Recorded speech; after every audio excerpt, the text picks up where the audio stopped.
So now we're searching for the magic frequency. And we start with 100 hertz, and we look through the microscope to see if anything's happening. We watch for 5 minutes. Nothing happens. We try hundreds and hundreds of frequencies, if not thousands, until we find the magic combination. Because we believed there just had to be a better way. There had to be a better way. And we think we may have found it. I have here 2 identical tuning forks, both tuned to the note A, the note an orchestra tunes to. These forks are both made to vibrate 440 times per second. We say their frequency is 440 hertz. If I tap this fork, putting little pulses of energy into it, the second fork will also vibrate in sympathy. And if I silence this fork, we just may hear the other singing its tone. We say that I'm inducing a sympathetic resonant vibration in the second fork. It only works because both forks are tuned to the exact same frequency.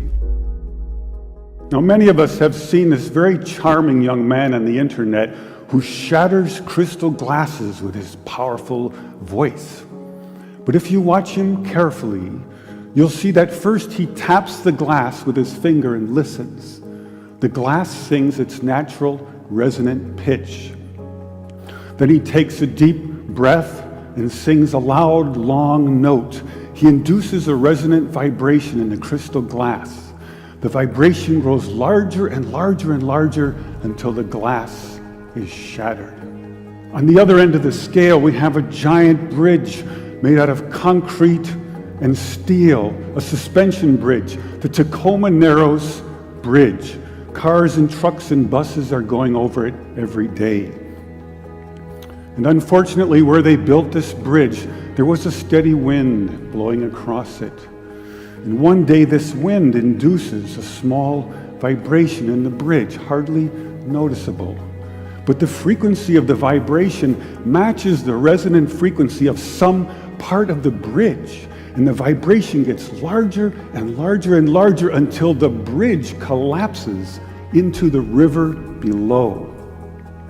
A destructive resonant frequency. So on one end of the scale, we have a giant concrete and steel bridge destroyed by resonance. And on the other, we have a small crystal glass shattered. So maybe we could shatter something even smaller, something really small, something you would need a microscope to see. Maybe we could shatter a living microorganism. So maybe we could change a biological living liquid crystal with a special electronic signal. But in order to do that, we would need some kind of device. So we search the US patent database, and we find this invention by a physician, Dr. James Bear of Albuquerque, New Mexico. It's called a resonant frequency therapy device, and its purpose is to induce a resonant vibration in a living organism or cell. If I put in, say, 100 hertz, out will come 100 pulses per second. If I put in 200 hertz, we'll get 200 pulses. So now we're searching for the magic frequency. And we start with 100 hertz, and we look through the microscope to see if anything's happening. We watch for 5 minutes. Nothing happens. So we try 101 hertz. We look through the scope for 5 minutes, and nothing happens. So we try 102, 103, and so on. Over the course of 15 months, we try hundreds and hundreds of frequencies, if not thousands, until we find the magic combination. The answer is you have to have 2 input frequencies, one low, one high, and the higher frequency must be 11 times the lower. It's what we musicians would call the 11th harmonic. And when we add the 11th harmonic, we begin to shatter microorganisms like a crystal glass. These are the first videos taken. We showed these videos to our friends in the biology department. They said they hadn't seen anything quite like it. Seems to be a new phenomenon. These organisms are being shattered by our electronic signals. We now know that cancer is vulnerable between the frequencies of 100,000 hertz and 300,000 hertz. So now we attack leukemia cells.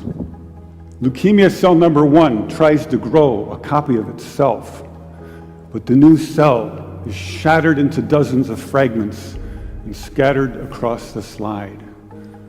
Leukemia cell number 2 then hyperinflates and also dies. Leukemia cell number 3 then tries to make another cancer cell. The new cell is shattered and the original cell dies.